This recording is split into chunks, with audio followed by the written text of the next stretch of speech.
Oman সাগরে একটি মার্কিন ডেস্ট্রয়ার যুদ্ধজাহাজ এবং ইরানি নৌবাহিনীর একটি হেলিকপ্টারের মুখোমুখি বাদানুবাদের ঘটনা ঘটেছে। বুধবারের ওই ঘটনায় সংক্ষিপ্ত সময়ের জন্য সাগরে উত্তেজনা ছড়িয়ে পড়ে, তবে সেটি শেষমেশ গোলাবারুদের সংঘর্ষে গড়ায়নি।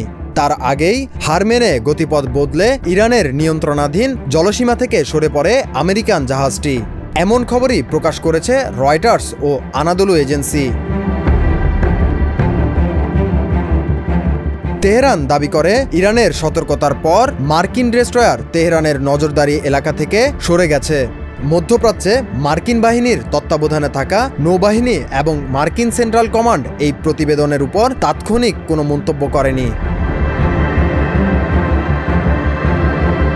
ইরানের রাষ্ট্রীয় গণমাধ্যম জানিয়েছে, ইরান বুধবার একটি মার্কিন ডেস্ট্রয়ারকে তেহরানের নজরদারির অধীনে থাকা জলসীমা থেকে পথ পরিবর্তনের জন্য সতর্ক করেছিল, যার ফলে মার্কিন জাহাজটি সরে যায়।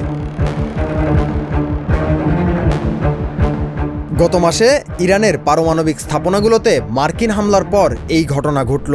ওয়াশিংটন বলছে ওইসব স্থাপনা পারমাণবিক অস্ত্র তৈরির কর্মসূচির অংশ ছিল। তেহরান দাবি করে আসছে তাদের পারমাণবিক কর্মসূচি সম্পূর্ণরূপে বেসামরিক উদ্দেশ্যে। সম্প্রতি ইরানের রাষ্ট্রপতি মাসুদ পেজিশকিয়ান ও পররাষ্ট্রমন্ত্রী আব্বাস আরাকচি বলেছেন তারা আবার পরমাণু কর্মসূচি সচল করবেন। এর জবাবে ট্রাম্প প্রয়োজনে ইরানে আবার হামলার হুমকি দিয়েছেন। ইরানের রাষ্ট্রীয় টিভি জানিয়েছে, মার্কিন ডেস্ট্রয়ার ফিটজেরাল্ড উস্কানিমূলকভাবে ইরানের নজরদারির অধীনে থাকা জলসীমার কাছে যাওয়ার চেষ্টা করছিল। একটি ইরানি নৌ হেলিকপ্টার দ্রুত ডেস্ট্রয়ারটির কাছে গিয়ে এলাকা ছাড়ার জন্য কঠোর সতর্কতা জারি করে। মার্কিন ডেস্ট্রয়ারটিও ইরানি হেলিকপ্টারকে হুমকি দিয়েছিল, কিন্তু অব্যাহত সতর্কতার পর এলাকা থেকে সরে যায় সেটি। ইরানি রাষ্ট্রীয় গণমাধ্যম জাহাজটির নাম ডিডিজি ফেটজারেল্ড হিসেবে উল্লেখ করেছে। তথ্যমতে জাহাজটিকে দক্ষিণ দিকে পথ পরিবর্তন করতে বলে ইরানি সেনাবাহিনী। তবে যুদ্ধজাহাজটি পথ পরিবর্তন করে কাদের জলসীমায় প্রবেশ করেছে তা নিয়ে নিশ্চিত হতে পারেনি রয়টার্স। এদিকে মধ্যপ্রাচ্যে প্রতিবেশী দেশগুলোতে একের পর এক হামলা করে যুদ্ধ বাঁধিয়ে রেখেছে ইসরায়েল। গেল মাসে ইসরায়েলের বিমান বাহিনী শত শত ফাইটার জেট নিয়ে ইরানে হামলা চালায়। 12 দিনের লড়াইয়ের পর আমেরিকার হস্তক্ষেপে থামে ইরান ইসরায়েল সংঘাত, তবে এখনও রয়ে গেছে সেই হামলার রেশ। এরই মধ্যে ইসরায়েল জানালো ইরানের বিরুদ্ধে শেষ হয়নি যুদ্ধ।